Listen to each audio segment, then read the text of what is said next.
अब उनके वालिद साहब ने भी इलेक्शन में हर किसी को मेहनत करनी होती है। ये सही बात है कि हमारे नौजवान साथी जो हैं वो लोगों की खिदमत करने की तमन्ना रखते हैं।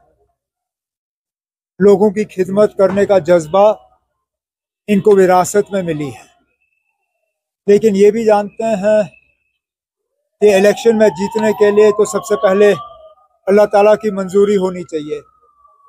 उसके बाद इन्हें वोटरों को मुतमईन करना होगा कि आगे जाके अगले 5 साल के लिए एमएलए के तौर पे ये लोगों की नुमाइंदगी करेंगे, खिदमत करेंगे। और जो खासकर पिछले 6-8 सालों से जो जम्मू कश्मीर की हालत जो है दिन ब दिन और ख़राब होती गई, उसको दुरुस्त करने में ये कोई कसर बाकी नहीं रखेंगे। 5वीं पीढ़ी है अपने खानदान के जो इलेक्शन लड़ रहे हैं, चौथी। ये शायद पहले ऐसे उम्मीदवार हैं किसी भी खानदान से ताल्लुक़ रखते हुए जो चौथी पीढ़ी के अब इलेक्शन लड़ने वाले हैं। इसलिए मैंने कहा कि लोगों की खिदमत करने का जज्बा इन्हें विरासत में मिली है। अब इन तक है कि ये कहाँ तक अपने आप को वोटरों के वोट के काबिल और लायक जो है अपना वो प्रूव करेगा। लेकिन मैं जानता हूँ, जितना मैं इनको जानता हूँ, कोई कसर बाकी नहीं रखेंगे। उमर साहब, आप ये बताइए, कल आपने सुना होगा कि कुछ हुज्जत लीडरान जो है उन्होंने ज्वाइन किया है, पीडीपी को ज्वाइन किया और ये कहा कि आइडियोलॉजी मेल खाती है। दैट मींस आपको लगता है कि इट्स हैंड्स प्रूव्ड दैट जब 2002 में पीडीपी आई थी तो शायद अरहर की फसल उनकी हेल्प की थी? मैं इसमें नहीं जाऊंगा। आइडियोलॉजी बदलती रहती है। अब इलेक्शन आए हैं, वो इलेक्शन लड़ने के लिए तैयार है।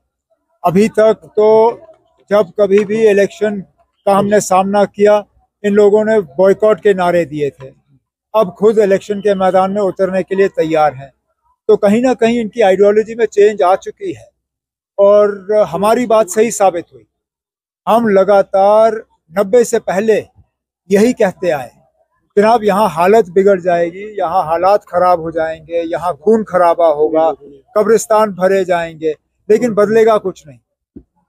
जम्मू कश्मीर को ये यहाँ से अलग नहीं कर सकेंगे। और हमें उस चीज़ के लिए न सिर्फ ताने दिए गए, बल्कि हमारे साथियों को निशाना बनाया गया। बंदूकों का निशाना नेशनल कॉन्फ्रेंस की तरफ था। आज हमारी बात सही साबित हुई। हमने कहा था ना, आप जो भी हम हासिल करेंगे जमहूरी तरीक़ों से हासिल करेंगे। अच्छी बात है अगर ये लोग आए, जिस भी पार्टी में जाएं। मैं इसमें नहीं कहूँगा कि वो किस पार्टी में गए, क्यों गए।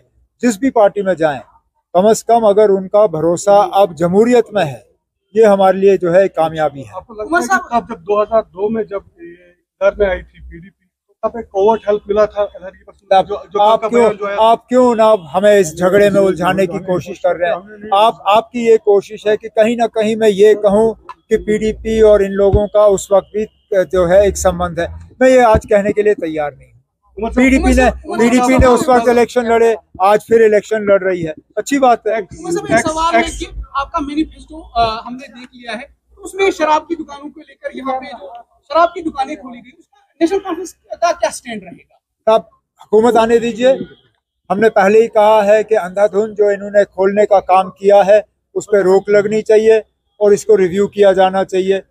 और इससे आगे मैं फिलहाल कुछ नहीं कहूँगा। एक्स गवर्नर थे हमारे सत्यपाल मलिक, उन्होंने कल इंकिशाफ किया कि जो राम माधव की अपीयरेंस है यहाँ पे, वो शायद बीजेपी और पीडीपी के दरमियान जो गठबंधन है उसके लिए यहाँ पे कोशिश करेंगे। वो तो इस चीज़ को बेहतर जानते हैं, क्योंकि बीजेपी के साथ सत्यपाल मलिक साहब के करीबी ताल्लुकात थे। उन्होंने ही उनको यहाँ गवर्नर भेजा और 2019 में जो हुआ वो सत्यपाल मलिक साहब के हाथों से ही हुआ।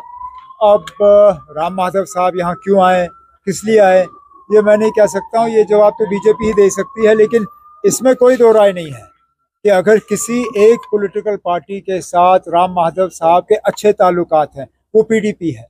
क्योंकि राम माधव साहब ही जिम्मेदार थे उस वक्त पीडीपी और बीजेपी को एक प्लेटफॉर्म पे लाने की। अलायंस उन्होंने कराया, शायद इसलिए उनको दोबारा वापस लाया गया है। कोशिश करेंगे अलायंस कराने की। पहले तो उन्हें सीटें मिले, फिर हम बात